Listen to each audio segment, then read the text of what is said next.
Setahun usai pandemi, banyak intrik menarik terjadi. Segudang kebijakan terbit batasi mobilitas, sebutlah PSBB, PPKM, membuat semua jadi terbatas.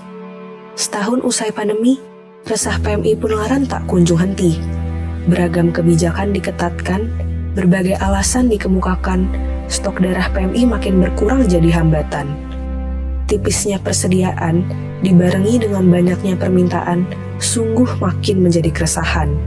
Semoga suasana pilu segera terselesaikan dan banyak nyawa terselamatkan. Wahai mahasiswa para pejuang peradaban, selamat datang di podcast Ngobat. Ngobrol bareng tokoh, persembahan dari bidang sosial politik BMF Kaudip, berisikan pembahasan isu terkini. Salam cinta, salam perjuangan, atas nama cinta kita berjuang. Hidup mahasiswa, hidup rakyat Indonesia.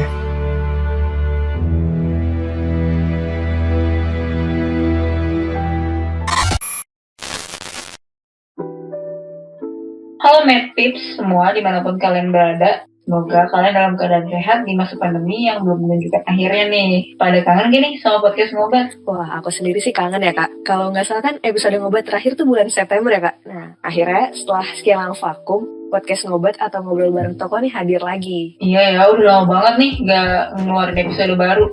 Kali ini kita hadir dengan versi upgradean tahun kemarin nih. Pada penasaran gak nih? Menurutku sih pada penasaran dong kak. Jadi podcast Ngobat kali ini pasti dikemas menarik dengan isu dan topik pembicaraan yang lagi hangat. Dan para pendengar podcast Ngobat jangan khawatir karena di podcast Ngobat ini tuh jauh dari hoax. Kita bakal menghadirkan narasumber terpercaya pastinya. Wah, iya bener banget nih apa yang kamu bilang. Dari tadi kita udah ngobrol tapi belum kenalan sama teman-teman. Oke, aku kenalan kali ya. Halo Medpips, kenalin aku Ainun dari Gizi Angkatan 2019 sebagai staf ahli sospol tahun ini, dan hari ini aku nggak sendiri ya, tadi kan udah sempat ngobrol-ngobrol dikit. Iya, halo Medpips, aku Ziva dari Gizi Angkatan 2020 sebagai staf muda sospol tahun ini yang bakal nemenin Kak Ainun nih di podcast Ngobat kali ini. Oke deh Ziva, aku udah penasaran sama topik yang bakal kita bahas hari ini, cepet di-spill. Oke, jadi untuk bahasan kali ini, kalian pernah dengar nggak sih, atau Kak Ainun pernah dengar nggak sih mengenai berita tentang kurangnya stok darah di masa pandemi? Pernah nggak Kak? Aku pernah baca, bener. Pernah baca kan Kak? Oleh karena itu, kita mau ngebahas langsung nih tentang stok darah di masa pandemi bareng sama narasumber kita, Kepala Bagian Pelayanan Donor Darah, Unit Donor Darah PMI Kota Semarang, Dr. Yusti Triwianti. Halo dokter, apa kabar? Halo dok. Oke, ya halo semuanya. Perkenalkan, nama saya Dr. Yusti Triwianti. Saya Kepala Bagian Pelayanan Donor Darah di Unit Donor Darah PMI Kota Semarang. Wah, gimana nih dok, cuaca di Semarang tuh sekarang lagi kayak gimana? Cuaca di Semarang sekarang lebih ke nggak jelas. Antara kadang hujan, kadang panas banget. Tapi yang pasti sekarang lagi sering banjir. Iya betul. Iya, aku gitu sempat lihat di berita. Oke deh. Pasti para Medpips udah gak sabar nih buat dengerin obrolan kita bareng sama Dr. Yusti. Langsung aja kali ya, kita mau tanya-tanya nih dok, seputaran donor darah. Mungkin kita udah gak asing nih sama donor darah itu apa, tapi mungkin sebenarnya ingin sedikit nih dijelasin sama dokter terkait jenis-jenis donor darah tuh ada apa aja sih dok, kan? Apakah seperti keseluruhan atau ada komponen-komponen tertentu? Oke.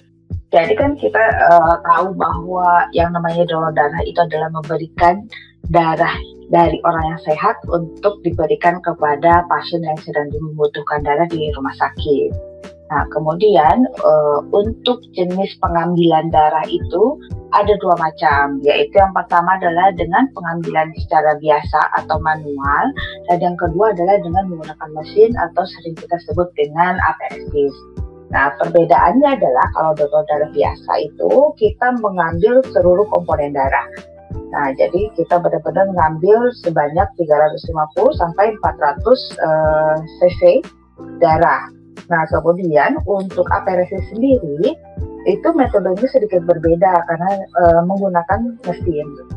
Jadi nanti pada saat si donor itu kita ambil darahnya, nanti si mesin itu akan melakukan pemilahan komponen mana yang akan ditampung di dalam kantong darah. Jadi misalnya kita hanya membutuhkan trombositnya saja.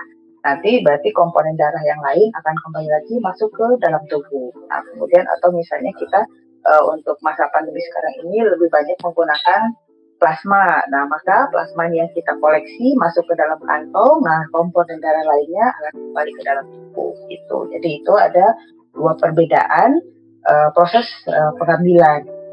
Kemudian setelah proses pengambilan, nanti si darah itu akan kita olah menjadi berbagai macam komponen. Itu khususnya untuk yang pengambilan darah secara manual gitu. Nanti tergantung nih dari batch-nya berapa kantong. Misalnya ada yang kita pakai double, triple, sampai quadruple. Jadi nanti kita bagi-bagi atau pilah-pilah lagi di bagian laboratorium. Misalnya hanya menggunakan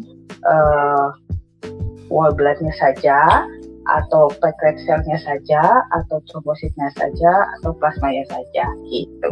Oh ya dok, tadi kan dokter udah ngejelasin ke kita nih kalau misalnya darah itu tadi ada dua proses pengambilan sama kemudian dipilah-pilah gitu kan ya dok darahnya. Nah kemudian yang membedakan tuh maksudnya fungsinya apakah berbeda dari kedua donor darah tersebut? Jadi kalau fungsinya sih sebenarnya sama, yaitu untuk membantu meningkatkan jumlah komponen darah di dalam tubuh pasien. Cuman perbedaannya adalah komponen apa dulu yang dimasukkan atau dibutuhkan oleh seorang pasien. Misalnya pada pasien dengan misalnya korban kecelakaan, maka biasanya mereka lebih sering memakai sel darah merah gitu. Kemudian untuk pasien-pasien misalnya dengan yang agak sedikit berat, misalnya untuk yang pasien-pasien punya kanker, biasanya mereka lebih sering menggunakan metode aperesis. Biasanya seperti itu karena tergantung kebutuhan dari pasien itu sendiri. Seperti itu. Oh, jadi berarti fungsinya itu tergantung sama pasiennya membutuhkan yang seperti apa gitu ya dok? Iya, betul. Jadi tergantung dari kebutuhan pasien. Oke, tadi sebenarnya kayaknya udah disinggung sedikit ya dok terkait prosedurnya. Mungkin aku pengen nanya secara umum, mungkin prosedur donor darah itu seperti apa? Mungkin beberapa dari kita yang mendengar mungkin belum tahu nih atau belum pernah mendonorkan darahnya. Oke, mungkin lebih tepatnya kita sebut dengan syarat donor darah. Jadi di mana syarat donor darah itu adalah yang pertama memang kita harus dalam keadaan sehat. Jadi kalau untuk orang yang sedang demam, batuk, pilek itu memang tidak boleh atau tidak kita sarankan untuk melakukan donor darah. Nah, kemudian usia minimal adalah 17 tahun. Baik laki-laki atau perempuan sama saja. Kemudian untuk berat badan minimalnya adalah 45 kilo dan tidak mengkonsumsi obat 3 hari sebelum donor, khususnya untuk yang antibiotik dan obat-obat yang akan mempengaruhi fungsi atau hasil dari darah nanti yang akan diproses. Nah, kemudian nanti kita pun akan melakukan beberapa pemeriksaan, di mana yang pertama adalah kita cek golongan darah si pendonor, kemudian cek kadar hemoglobinnya, di mana untuk donor darah itu minimal 12,5 sampai 17 gram per desiliter.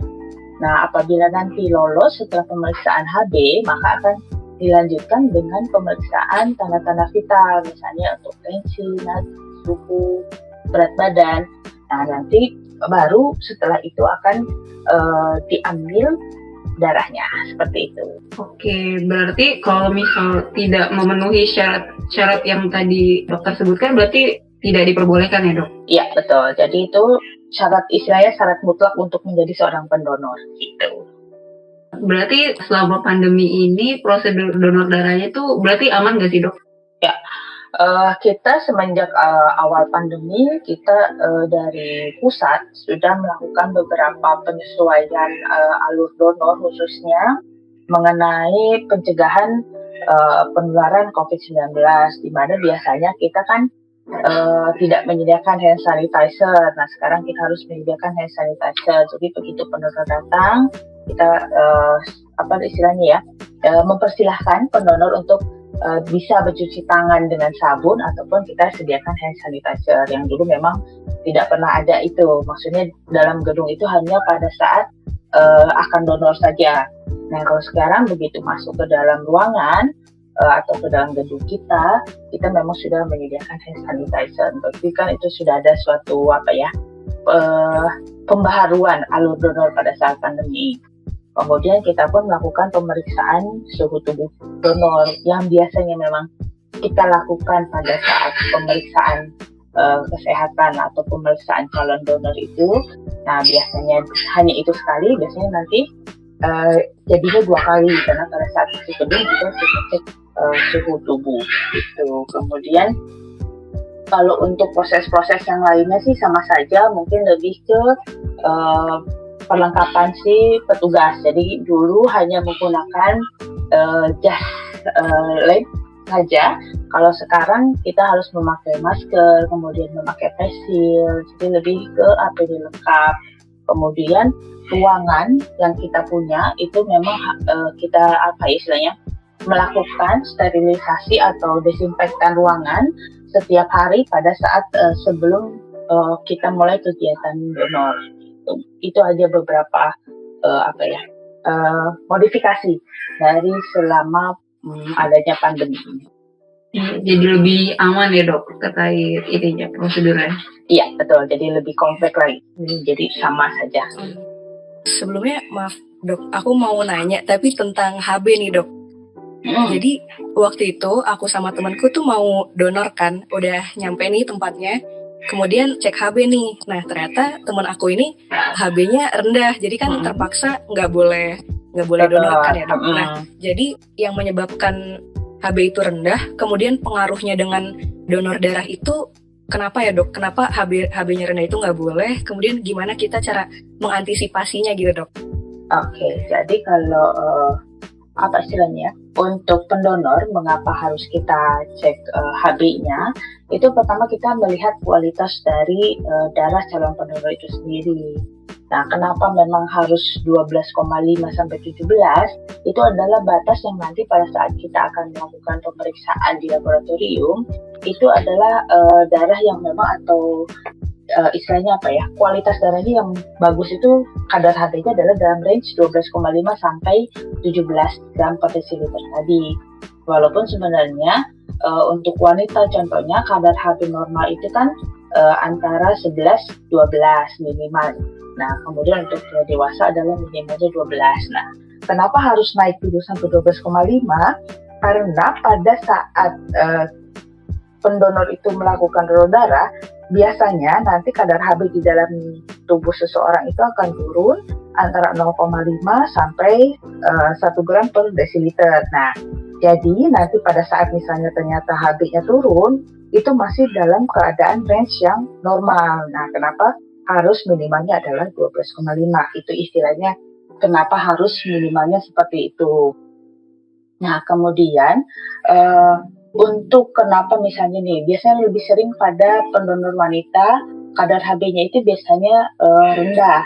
Biasanya itu akibatnya biasanya dari adanya menstruasi, kemudian adanya kondisi atau perdarahan lain, kemudian adanya kekurangan asupan zat besi, asam folat, vitamin B12, atau misalnya ada juga kelainan pada seperti penyakit ginjal atau penyakit sumsum tulang, biasanya seperti itu. Jadi beberapa penyakit penyerta lainnya itu.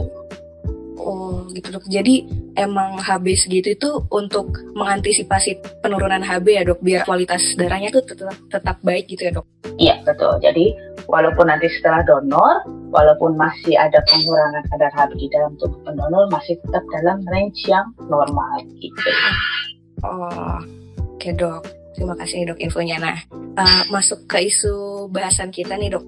Untuk kondisi stok darah sekarang tuh bagaimana dok? Mungkin khususnya di kota Semarang ya, apakah benar mengalami pengurangan atau bagaimana?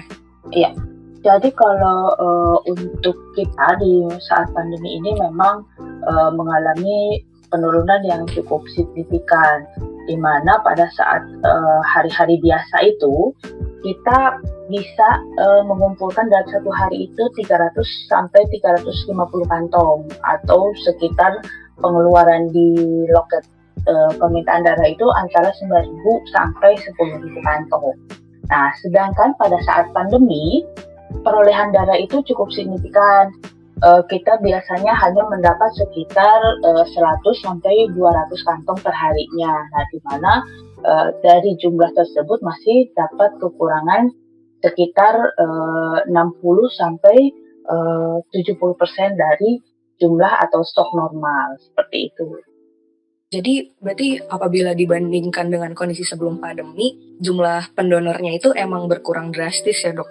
Nah kemudian aku penasaran sih, mungkin Kak Ainun dan pendengar semua penasaran juga, yang menyebabkan pengurangan stok darah itu apa dok? Apakah para pendonor ini takut untuk berkerumun di PMI atau bagaimana? Iya, jadi kalau untuk situasi selama pandemi ini, jadi kita kan kegiatan donor darah itu ada dua macam nih. Yang pertama adalah donor di dalam gedung, ada yang kedua adalah donor pada saat mobil unit atau kita mendatangi tempat-tempat tertentu. Nah, biasanya pada saat sebelum pandemi, kita lebih banyak mendapatkan darah itu di luar gedung, alias kita mendatangi atau kegiatan mobil unit. Nah, sedangkan pada saat pandemi ini memang lebih banyak orang yang datang ke dalam gedung untuk melakukan kegiatan donor darah. Nah, itu adalah salah satu mengapa stok darah kita memang sedikit berkurang.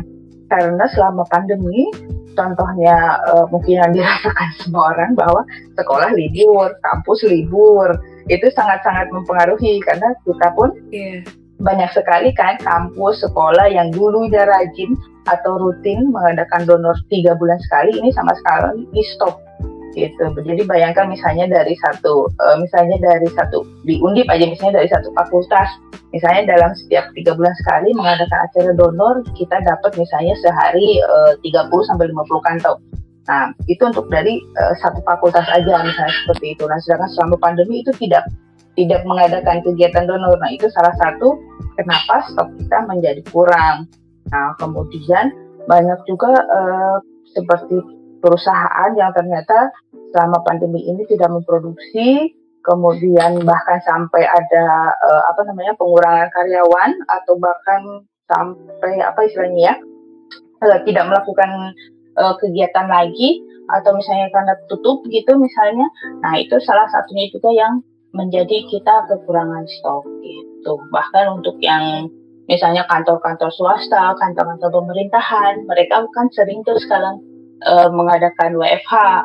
Nah, begitu mereka harusnya donor, ternyata mereka banyaknya WFH, maka tidak jadi kegiatan donor tersebut. Nah, itulah salah satunya kenapa stok di kita memang sedikit banyaknya mempengaruhi ke stok kurang. Oh, seperti itu ya dok. Jadi berarti siswa dan mahasiswa ini juga lumayan memberikan tambahan stok darah ya dok? Oh iya, betul. Kontribusinya memang sangat banyak sekali. Oke, baik. Oke, stok darah jenis apa tuh dok yang kira-kira berkurang sekali? Apalagi kan tadi sempat disinggung juga kan ada yang dari dua mekanisme itu.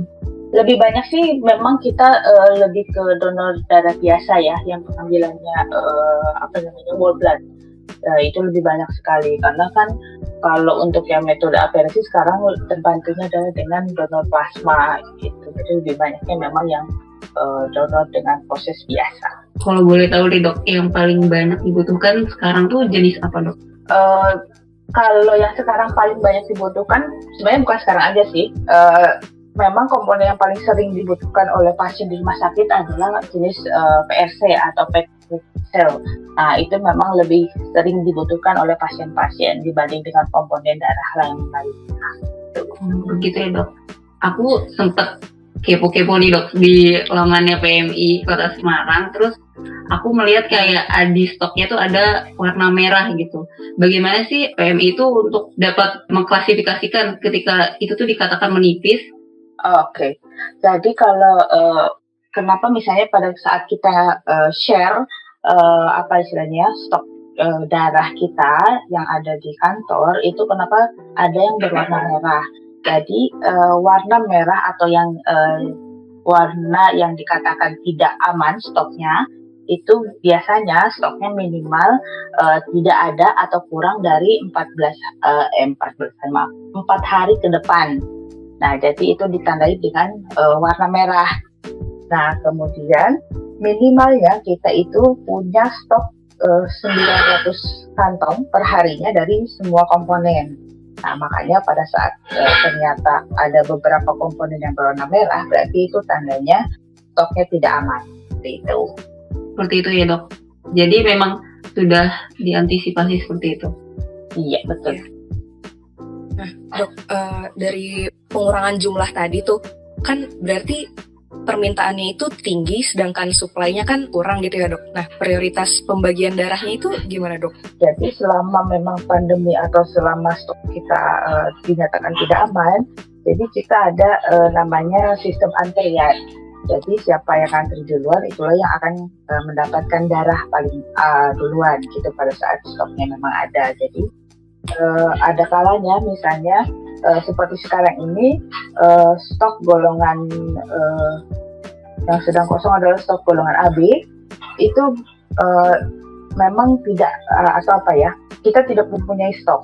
Jadi begitu kita misalnya pada saat ada yang donor golongan AB, maka orang yang pertama memasukkan atau memberikan surat permintaan itulah yang akan mendapatkan terlebih dahulu seperti itu. Kecuali biasanya kita mensiasati adalah dengan cara si keluarga pasien mencari donor untuk pasien tersebut dengan syarat golongan darahnya memang harus sama gitu. Nah itu akan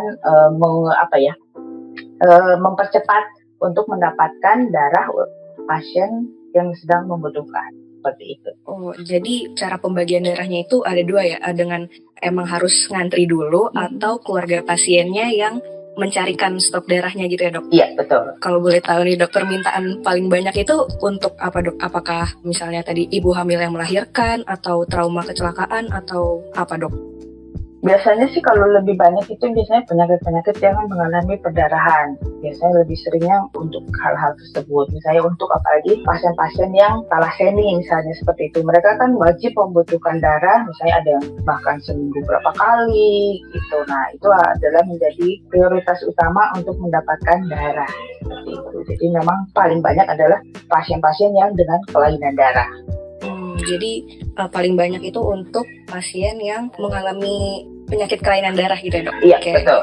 Dari tadi sih kita udah sempat nanya ya terkait dan sempat disinggung juga nih gimana cara PMI untuk menyiasati. Mungkin lebih jelasnya mungkin aku penasaran sih tentang gimana PMI strateginya untuk menjangkau gitu yang misalnya belum ke gedung atau bagaimana? Jadi kalau kita memang sering melakukan seperti semacam broadcast ya, di media sosial yang kami punya untuk mengajak para pendonor memang yang dulunya rutin, kita mengingatkan untuk donor kembali. Kemudian juga mengajak orang-orang yang memang belum pernah mendonorkan darahnya seperti itu. Kemudian cara lain pun kita melakukan kegiatan mobil keliling dengan standby menggunakan bus donor dan elf donor gitu. Biasanya kita kalau sering ngelihat mungkin anak-anak Undip di Tembalang sana, biasanya kita selalu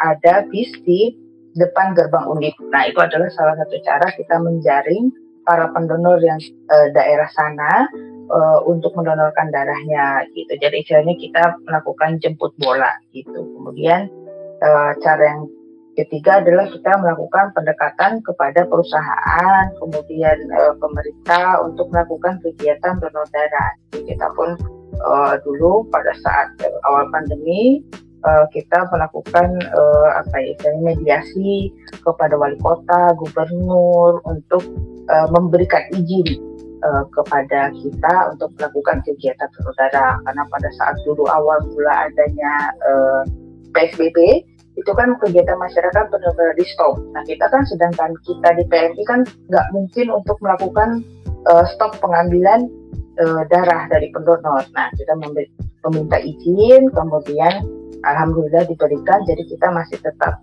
melakukan kegiatan donor darah. Mungkin kalau dari kita bisa ini kali ya kak, ngebantu broadcast dari PMI kali ya kak untuk menyebarkan gitu ke teman-teman kita buat ngelakuin donor. Bener banget nih. Gimana dok? Iya betul, karena itu biasanya iklan tanpa dibayar gitu, seperti itu kalau ajakan lain sama teman gitu biasanya.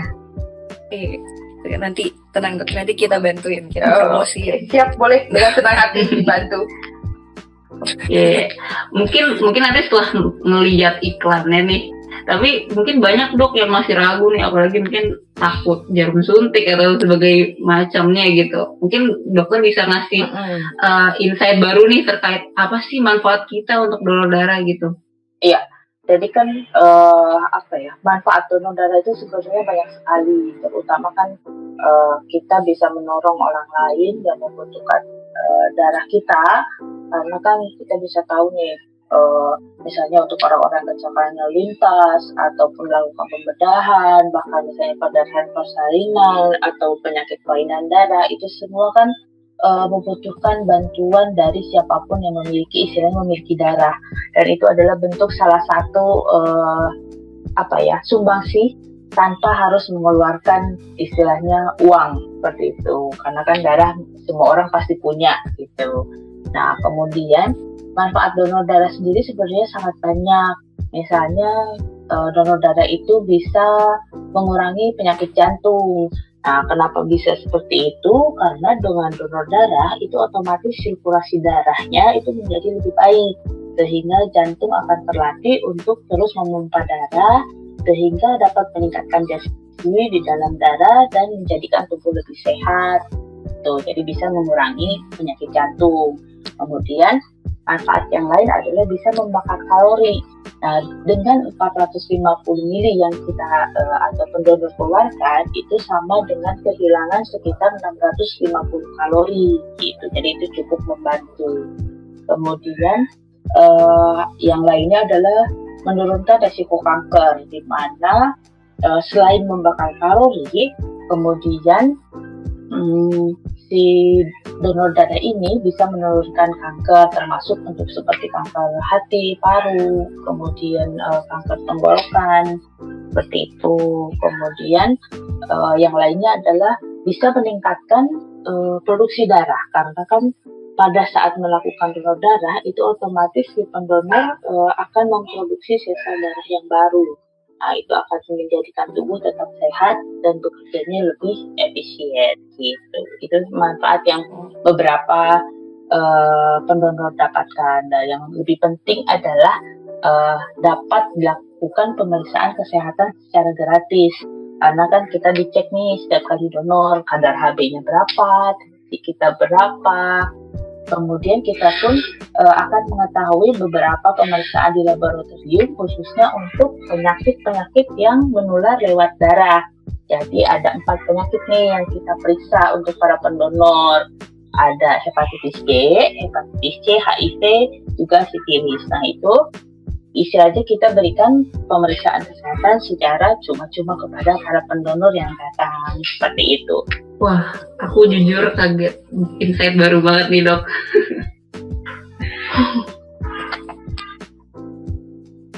Apalagi tadi sih ternyata yang kalorinya tuh lumayan berkurang gitu ya dok. Iya, betul. Darah ini lumayan tinggi juga, 650 Iya, kalori. betul.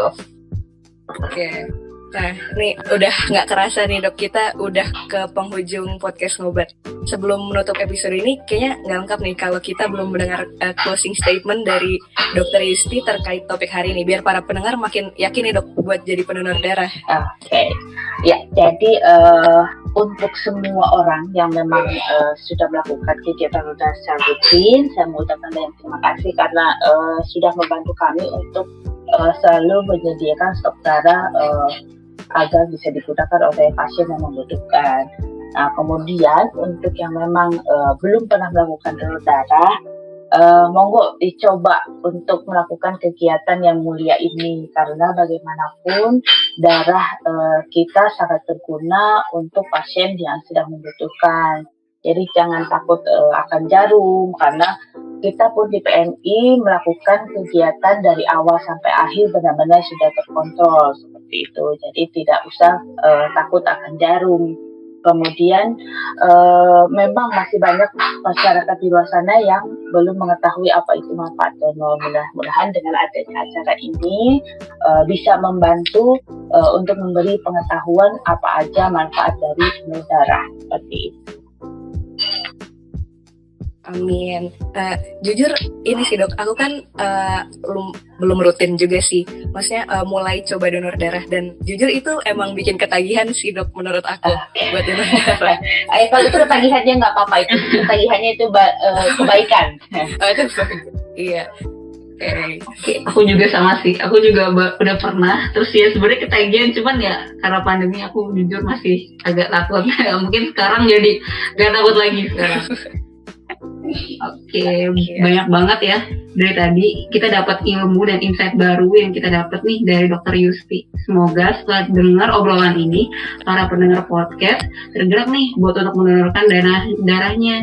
Terima kasih kepada narasumber kita, Kepala Bagian Pelayanan Donor Darah, Unit Donor Darah PMI Kota Semarang, Dr. Yusti Triwiyanti yang sudah menyempatkan waktunya untuk berbagi informasi bersama kita hari ini. Nah ya, semoga saat kondisi membaik nih kita bisa ketemu sama Dr. Yusti saat donor darah di Semarang. Atau mungkin ini dok, kalau misalnya Dr. Yusti mau main langsung ke FK Undip tuh boleh banget nih dok. Oh iya. Cuma kalau sekarang kondisinya kayaknya nggak ada orang. Berarti kita tunggu membaik ya. Tapi belum tahu nih dok. Nah itu dia. Semoga secepatnya. Amin. Ya amin. Akhirnya tiba juga nih di penghujung podcast Ngobat. Semoga dapat bermanfaat. Aku Ainun dan rekan aku Ziva, jangan lupa untuk tetap patuhi protokol kesehatan dimanapun kalian berada. Pokoknya jangan lupa terapkan 5M-nya deh. Sampai jumpa lagi di episode selanjutnya Ngobat. Ngobrol bareng tokoh. Dadah! Dadah!